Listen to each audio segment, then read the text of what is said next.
ஒற்றுமைக்கு அடையாளமாய், ஐக்கியத்துக்கு அடையாளமாய் அந்த வெட்டுக்கிளிகள் பேசப்பட்டிருக்கிறது.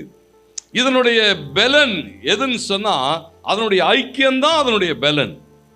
ஐக்கியமா இருக்கிறதுடைய பலன் சங்கீதம் 133 அப்படிதான் சொல்லுது. இதோ சகோதரர் ஒருமித்து வாசம் பண்ணுகிறது, எவ்வளோ நன்மை, எவ்வளோ இன்பம், கர்த்தர் அங்க எவ்வளோலாம் ஆசீர்வாதங்களை தருகிறார். ஏன்னா இந்த ஐக்கியம். இந்த வெட்டுக்கிளிகளை பொறுத்த வரைக்கும் என்னன்னு சொன்னா, கூட்டம் கூட்டமாய் ஒன்னுக்கும் பயப்படாது. தேவனுக்கு மகிமை உண்டாகட்டும். பாருங்க, ஏன் சொன்னா ஒன்றை அறிந்து கொள்ள வேண்டும். காக்காங்கெல்லாம் அப்படி உட்காந்துருக்கும், பறவைங்கள்லாம் உட்காந்துருக்கும்.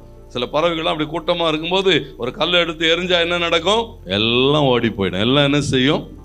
அதே கல்லை நீங்க ஒரு தேன் கூட்டு மேல விட்டீங்கன்னா என்ன நடக்கும்? தலை தெறிக்க ஓட வேண்டியதுதான் நம்ம. ஏன்னா அது என்ன செய்யாது? சும்மாலாம் அடி வாங்கிட்டு சும்மா இருக்காது, சாதாரணமானது தான். ஆனால் என்ன செய்யுமா? திரும்ப வரும். ஏன்னா அந்த ஐக்கியம். ஆண்டவர் பாருங்க இன்னைக்கு என்ன எதிர்பார்க்கிறான்னு சொன்னா, உன்னுடைய பலமே உன்னுடைய ஐக்கியம் தான். ஏன் சபையிலே தேவன் ஜனங்களை கொண்டு வந்து சேர்க்கிறான்னு சொன்னா, நம்மோடு கூட பிள்ளைகள் இருக்கணும். நீங்க யோவான் 17 முழுமையா வாசிச்சு பார்த்தீங்கன்னா 11வது வசனத்துல சொல்லுவார் அவரு, நம்மை போல் ஒன்றாய் இருக்கும்படி. அடிப்படையே அதுதான். 21, 22 சொல்லுகிறது, அவர்கள் எல்லாரும் ஒன்னாய் இருக்கணும். நாம் ஒன்னாய் இருக்கிறது போல அவர்களும் ஒன்றாய் இருக்க வேண்டும். ஏன்னா இந்த ஐக்கியத்தோடு கூட இருக்கிற போது ஒரு பெரிய பாதுகாப்பு.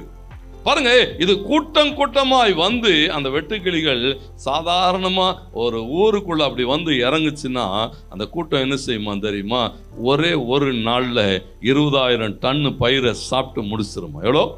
ஏன்னா தேவன் என்ன கொடுக்கிறான்னு சொன்னா, ஒரு பெரிய பலன், வல்லமை. இதெல்லாம் கூட்டத்தோடு கூட இருக்கிற அனுபவங்கள் தான். இந்த வெட்டுக்கிளிகளை ஆண்டவர் சொல்றாரு, எவ்வளவு ஞானம் பாருங்க. சாதாரண மாணவிகள் தான், அதுக்கு தெரியும். தனியா இருந்தா நம்ம என்ன செய்துருவோம்? தோத்துருவோம். கர்த்தருக்கு மகிமை உண்டாட்டும். பூமியில 2 பேர் ஒருமனப்பட்டு வேண்டிக் கொள்கிற எந்த காரியமா இருந்தாலும் கர்த்தர் செய்வேன்னு சொன்னார். ஏன்னா ஐக்கியத்தில் இருக்கிற பலன்.